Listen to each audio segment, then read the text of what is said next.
This is Montana Talks with Aaron Flint. From Governor Judge to Governor Bullock, 40-plus years in Montana broadcasting. Jay Kohn now with us. Jay Kohn from the Montana Television Network. Jay, great to see you in here. Good to see you, Aaron. 40-plus years. You Quit still look the same. repeating that so much. Yeah, you still look. I mean, because my first job, I got back from Iraq in summer of 2006, and was so fortunate, so lucky to get my first official full-time job in broadcasting at KTVQ Television, a CBS affiliate. And, of course, it ended up being a big election year with Barack Obama, Hillary Clinton, everybody coming to town, even all the Republicans, McCain, Rand Paul. But, man, you still look the same 10-plus years ago. But, yeah, I can't believe 40-plus years in broadcasting. I can't believe it either, to tell you the truth. I look at my wife, Judy, and we both go, where did all the years go and how fast it all went?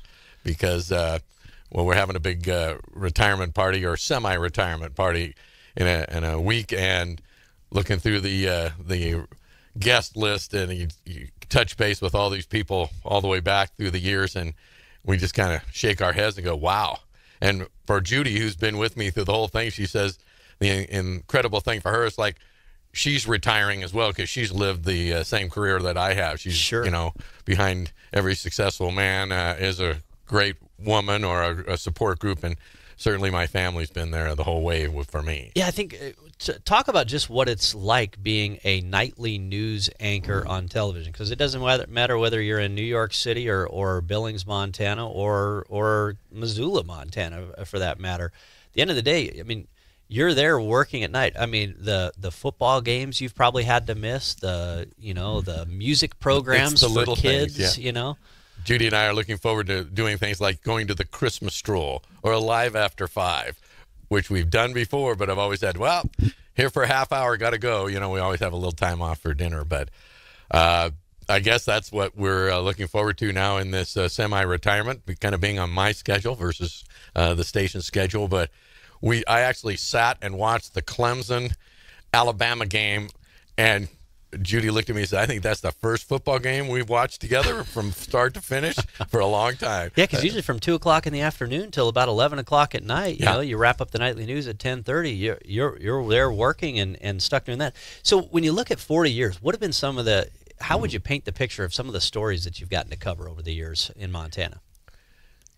Well, it'd be a wide tapestry, I guess. I look back on it, and one of my my first job was hired as sports director at KTCM TV, television from the capital of Montana.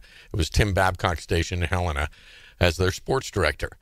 I didn't get the job the first time. I hired some kid from New Jersey, but about a month later they called me back and said, that kid didn't work out. Are you still interested? I went over there. I've told you this story before. The first day, the weatherman, they had a part-time weatherman who was a high school instructor at Helena High School, called in sick. My boss comes in and goes, hey, can you do the weather tonight as well?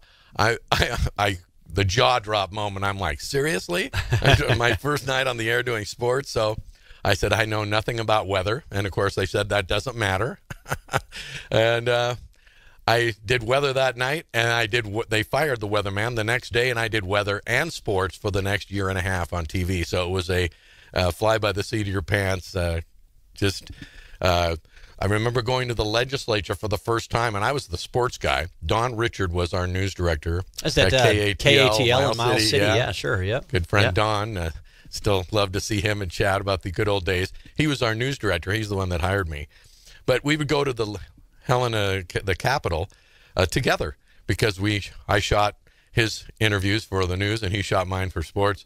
And I just remember hating the legislature. Was so intimidating. I would get over in the corner and just kind of cower. I hope nobody sees me over here. And to go from that to, I probably made my position in most people's living room reporting on the legislature for the next 20 years as our Capitol Bureau Chief, first for Color 8 TV here in Billings. Then I got hired away to the Montana Television Network in 1983.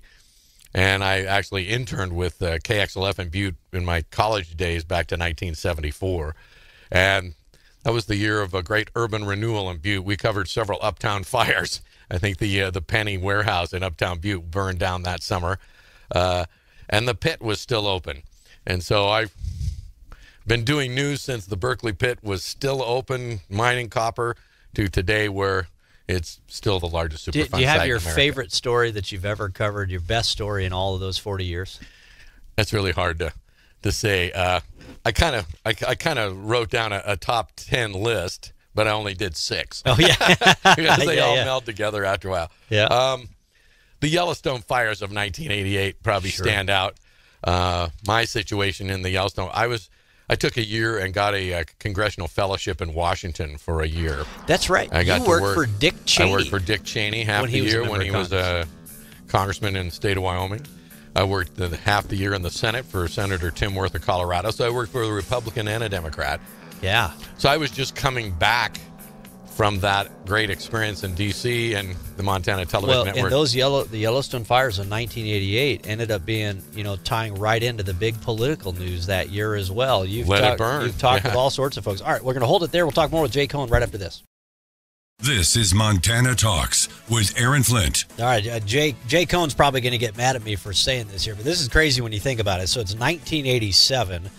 I'm 7 years old. I think that was the year I got to do the state wrestling tournament. But anyway, I think we were in Butte, maybe. I can't remember. But 1987, Jay Kohn is a fellow working in the office of then Congressman Dick Cheney. Of course, if he'd eventually become the vice president, Dick Cheney. But yeah, Jay, so you're telling me during the break, because we wanted to talk about some of the various personalities that you've gotten to know over your years, 40 years in broadcasting here in Montana. So Dick Cheney comes to you. Well, that was the year he came in and said, "What do you know about Conrad Burns?" And I said, "Oh, he's a farm broadcaster from Montana." He goes, "He just announced he's running against John Melcher. Does he have any chance?" And I went, "No."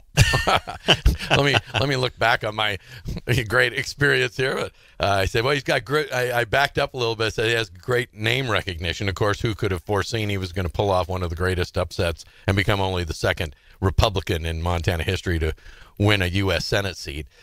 But a lot of things happened in that election, and obviously I had to eat my words that he didn't have a chance. But I think, unfortunately, for Senator Melcher, if you're thinking about it, I don't think he thought Conrad had a chance either.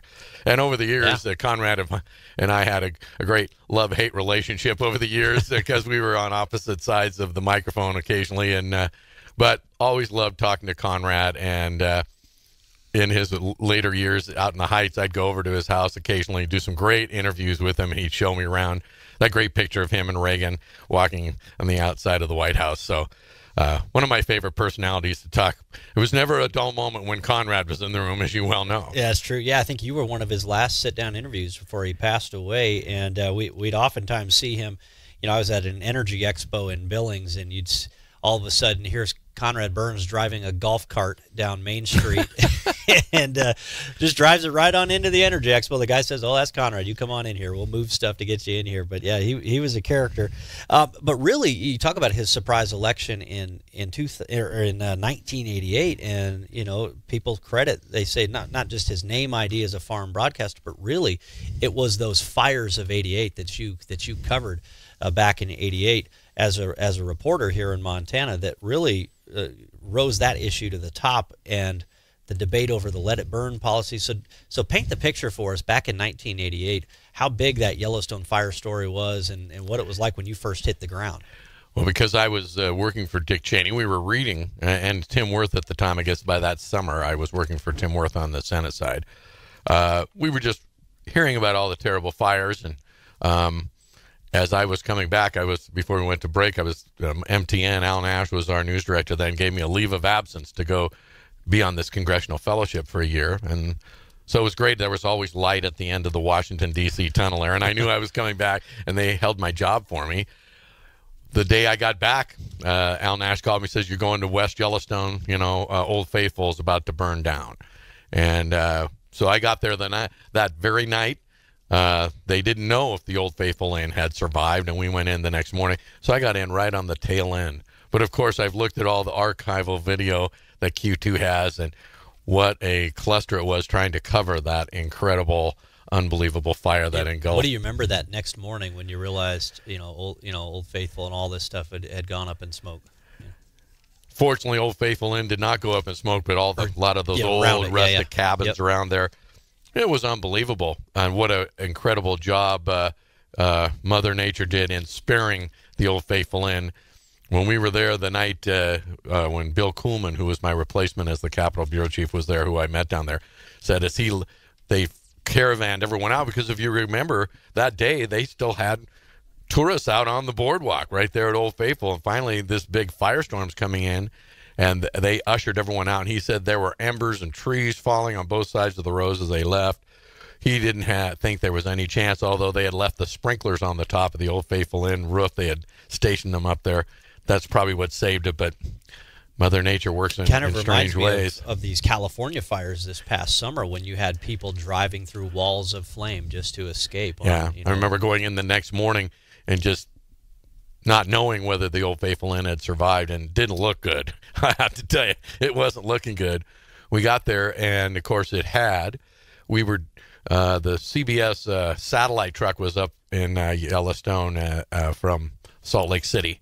And Kevin Turner, the producer, came over and asked me if I'd do some live shots. So I ended up doing live shots for the whole country, all these stations across the country through CBS News Path. We did live shots for Philadelphia and San Francisco and some other other stations on the East Coast. And at one point, I'm standing out on the boardwalk, and I've got the famous hard hat. I've got the Nomex gear from when you go on a fire scene. When one of the producers from Sacramento was in my ear going, "Hey, can you lose the hard hat?" So I went, I took it off. I'd had this hard hat on for about 24 hours at that point. He goes, "Never mind." Put it back.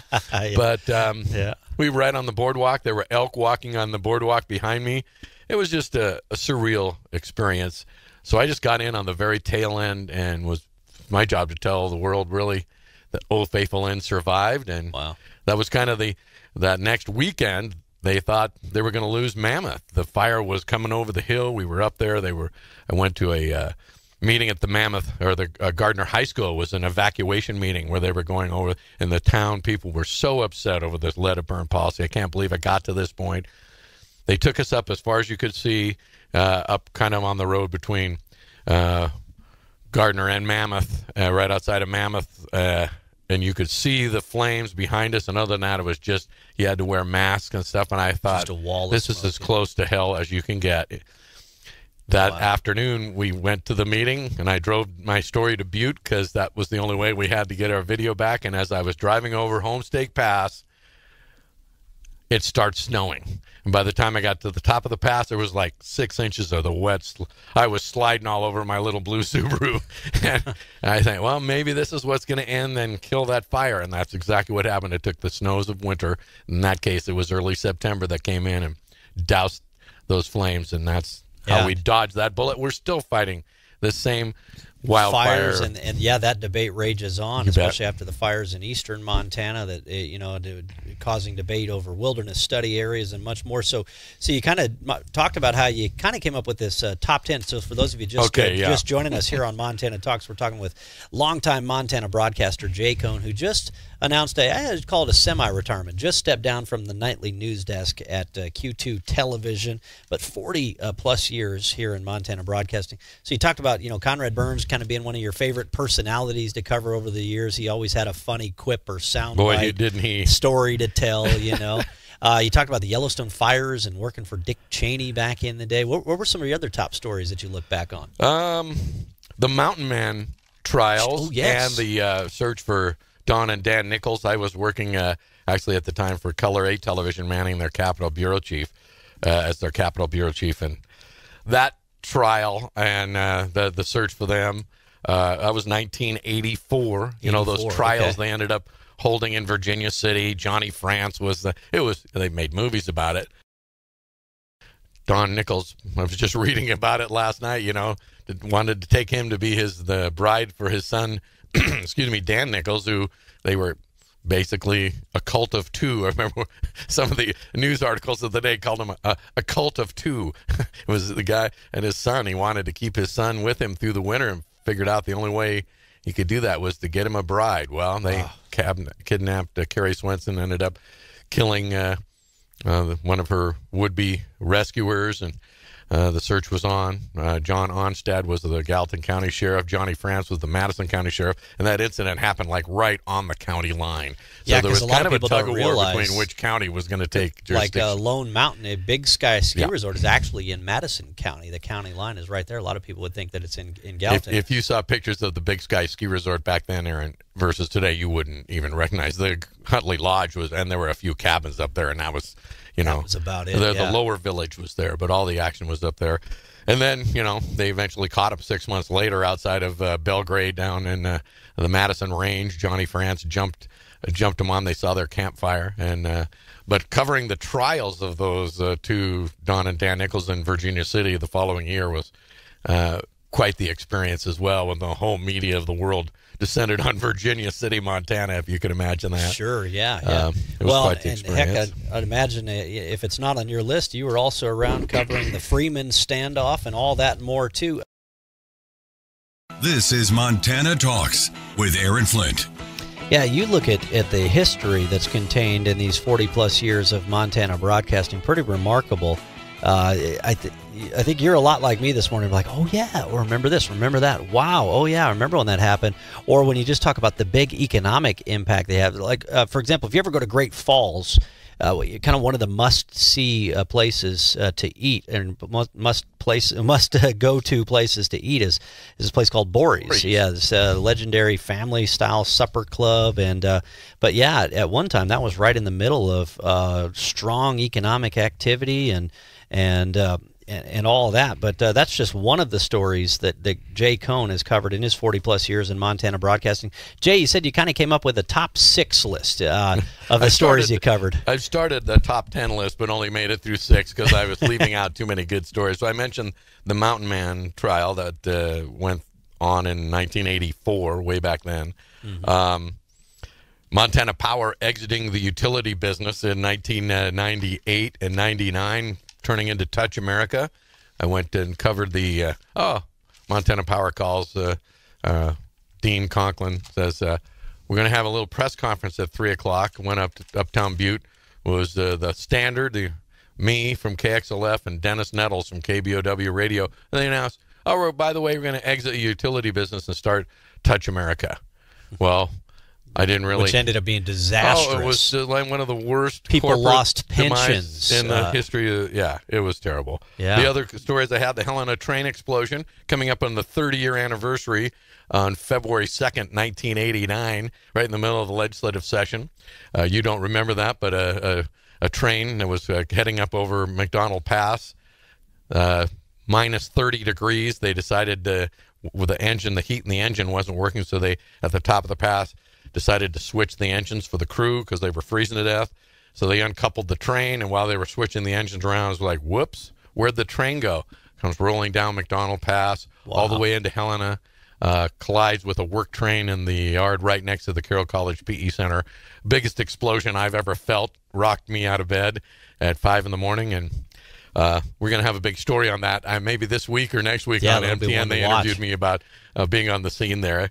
The Unabomber happened while I was the news director in Butte, and the Freeman thing was happening at the same time. They were all wrapping up, and then we chased the Unabomber cabin. That's how we scared people out of Montana. If you don't like out-of-staters moving to Montana, that was the perfect year because we had the Unabomber and the Freeman all in one shot. Ted Kaczynski, who knew he was living in Lincoln. Only a few people. The FBI had been, now we find out, had been surveilling him for over 6 months. And so that was back in... And the Unabomber, that legendary photo that I think made the cover of Time magazine showing him with a couple of U.S. Marshals on his side. Are you the Unabomber? That was in the parking lot of the Federal Building in Helena. Yeah, and I think that was a University of Montana student who actually captured that photograph. Students, yep. There were 2 that just heard in the middle of the night that he'd been arrested and took off on a whim. Took one of the most famous photographs. And then the other one I have on the list is ARCO shutting down the Butte mines. You mentioned the refinery in Great Falls and the smelter in Anaconda. 1,500 jobs went away in one brief announcement. I was working radio at the time for KMTX Radio in Helena. Went up to the Governor Schwinden's office, and they simultaneously announced in Helena and Washington, D.C. at the same time, we're shutting the smelter down. We're shutting the refinery in Great Falls down.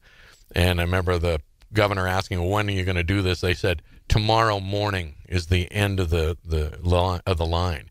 And if you read, I was telling you, I got Pat Carney's book about the Berkeley Pit for Christmas, so I'm reading through there, and he recounts that whole story of the congressional delegation being called into the Mansfield room at the Capitol to meet with the ARCO officials. They thought, this was Congressman Pat Williams, Senator Melcher, Senator Baucus, they thought they were going to hear about a new smelter being built in Anaconda, $1 billion or whatever it was going to cost. So they thought they were expecting good news, positive press conference, something like that. Yep. ARCO decided to get out of the smelting business. They were an oil company. And anyway, it said, and instead, the whole delegation had no idea it was coming.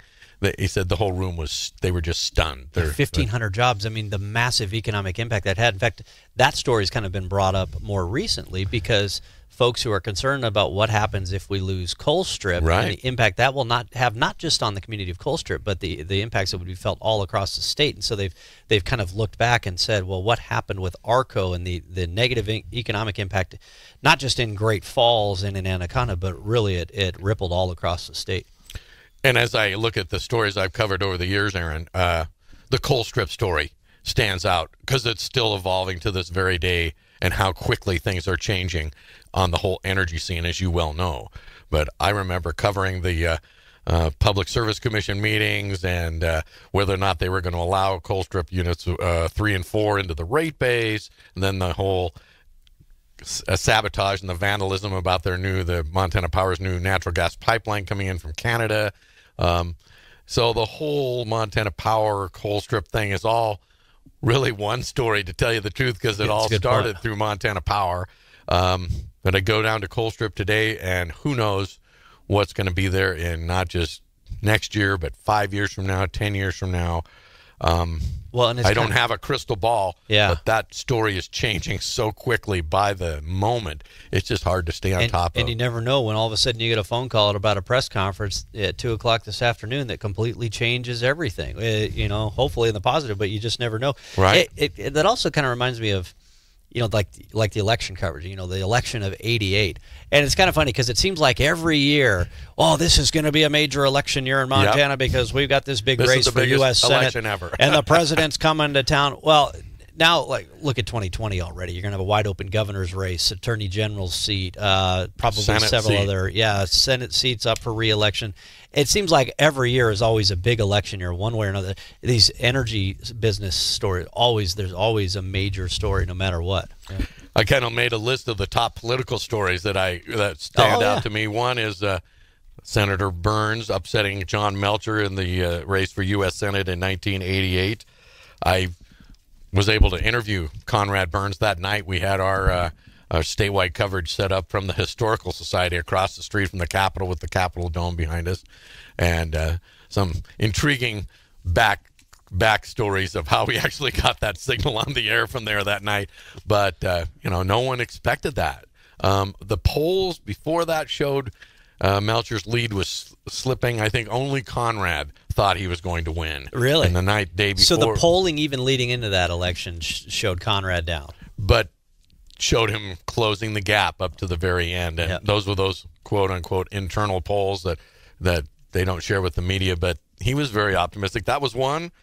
Governor Ted Schwinden, the lieutenant governor, defeating Tom Judge in the Montana Democratic primary in May of 1980. So Ted Schwinden was the sitting lieutenant governor. Tom Judge was the sitting governor. They had their offices. We're in the Capitol. They're right down the hall from each other. And Schwinden decides he's going to challenge Judge for the Democratic nomination. Now, Judge was running for a third term. He'd already been governor for 8 years.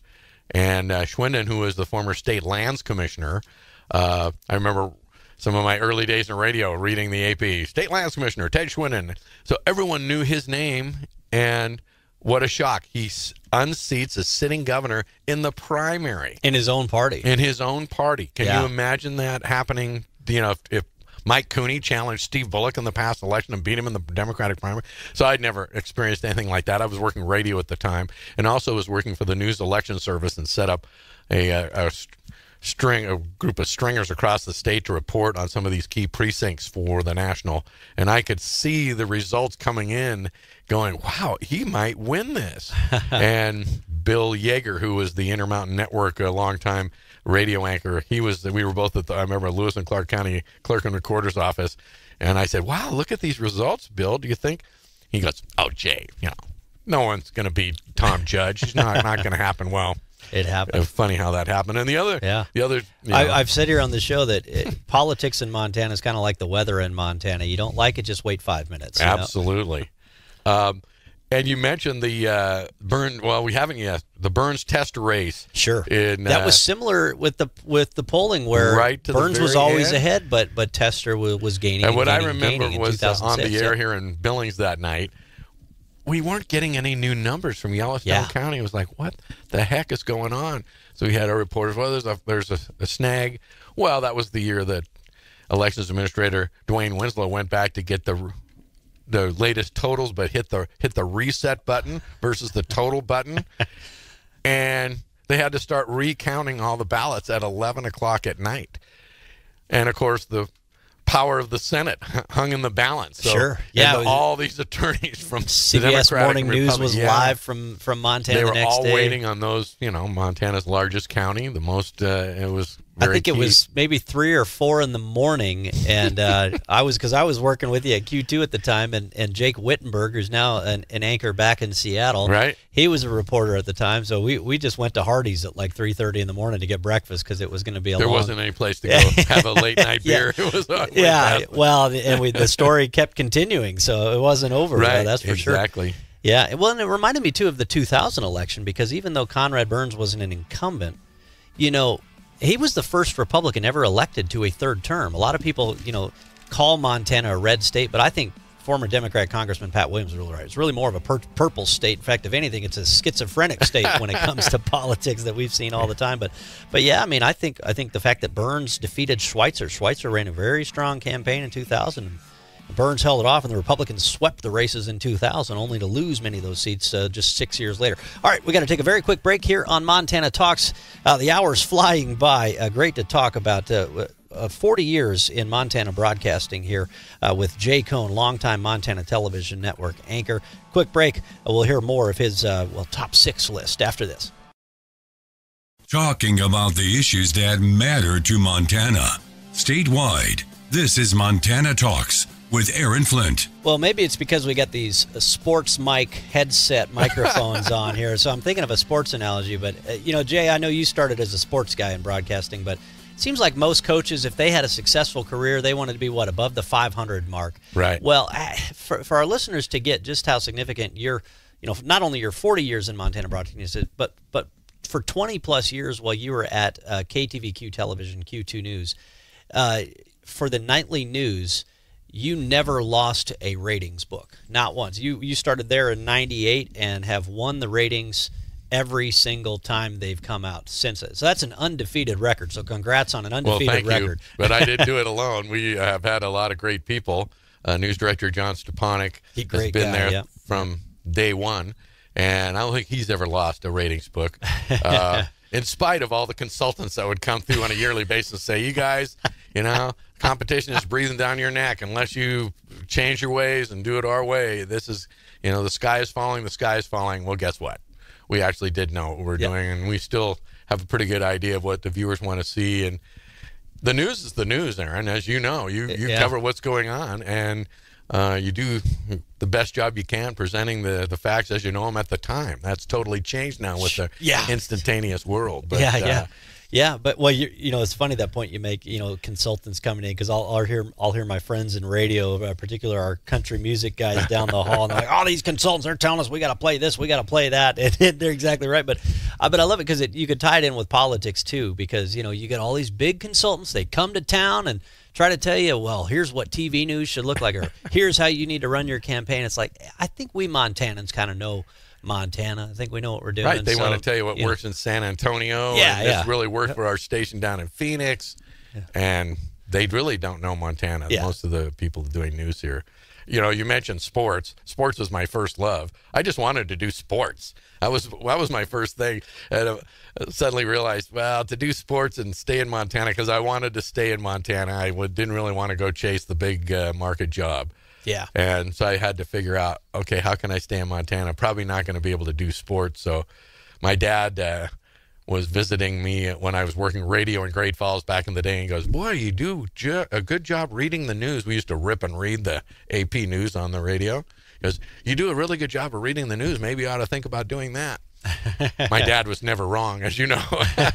So anyway, I just wanted to do the sports. I did do sports for a long time, did play-by-play on the radio.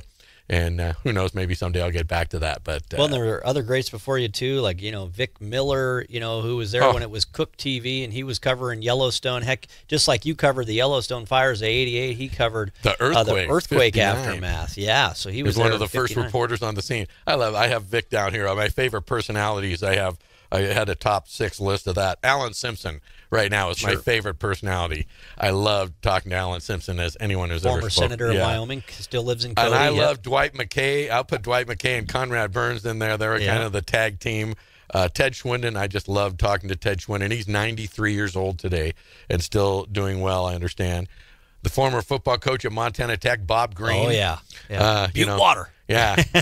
Coach, how's it going? I go up there for the first interview of the year. He goes, "It's great. We're undefeated." Well, it was 2 weeks before the season had started. He always had a great quote. You never needed a microphone with Bob Green. We had him on the radio from the M&M one day. That was a good time, yeah. And I have Vic Miller down here.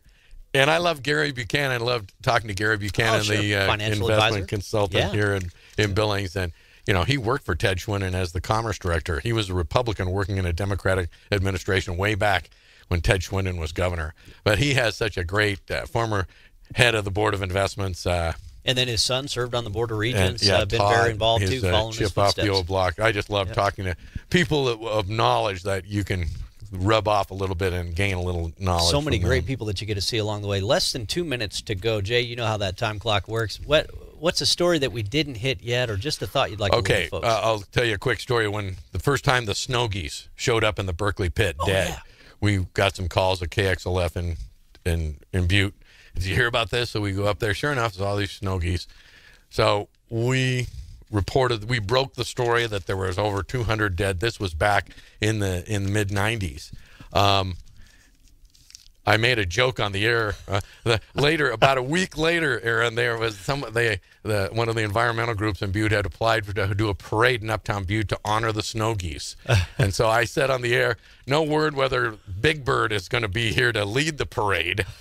That didn't go over well with that environmental group. It's not just today's. People got offended long before social media then, huh? Got to have a sense of humor in this day and age to get by, don't you? And so there were people that didn't appreciate the humor on that. Yeah. And unfortunately, they're still dealing with that. We still have snow geese trying to land in the Berkeley pit. Sure, and maybe one of these days they'll get it all cleaned out here one of these days. But we're out of time. But Jay Kohn, it was a great honor to get to work with you back in the day, and congrats on such a great career. But you'll still be reporting from time to time. Yes, too, we got a lot of good stories coming up. No dearth of news. Aaron, thank you so much for inviting me in.